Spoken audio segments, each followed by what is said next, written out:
Selenium is a powerful framework for testing web applications and remains to be one of the best options for UI automation.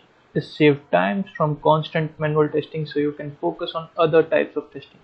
I will share a little bit about the history of the Selenium project. It was created initially in 2004 with Selenium 1.0 and has advanced over the years to where it is now. Selenium WebDriver 4, which is initially released in October 2021. The project is continuing to grow and mature. Selenium has always strived to be a great tool that can be used by everyone to help them achieve their automation goal. That is why it is support all major programming languages, platforms, and browsers. In addition, Selenium is an open source project currently licensed under Apache 2.0 license. It has a strong community of maintainers and contributors. Also, there are different certifications and training programs in Selenium. The Selenium project offers the WebDriver API, which is a powerful client API that has drivers for each of the major browsers. And the API allows for native calls to the browser and emulates user actions such as clicking, typing, interacting with web elements. Browser drivers are provided by the vendors of the browser. Previously, Selenium was responsible for maintaining all the drivers themselves. But in the latest release with 4.0, browser vendors who know and own their browser code will be managing their own driver.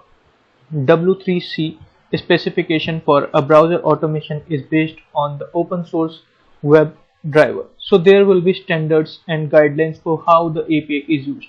Selenium WebDriver is most popular choice and most widely used, but there are also other projects under the Selenium umbrella.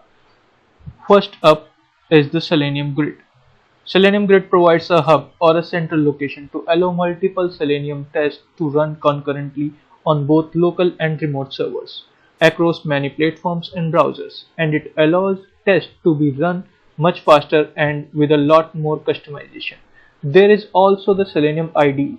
This is a Firefox plugin that records each interaction of an application as test steps. After recording all these steps, those are saved as a script that can be run over and over again. With the IDE, test code was able to be generated much more quickly and easily than ever before.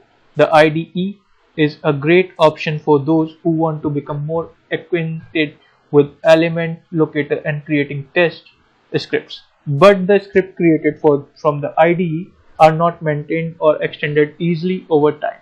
Because of this, it is recommended that those who are new to Selenium start with IDE, and when they become comfortable with the functionality, use the WebDriver API.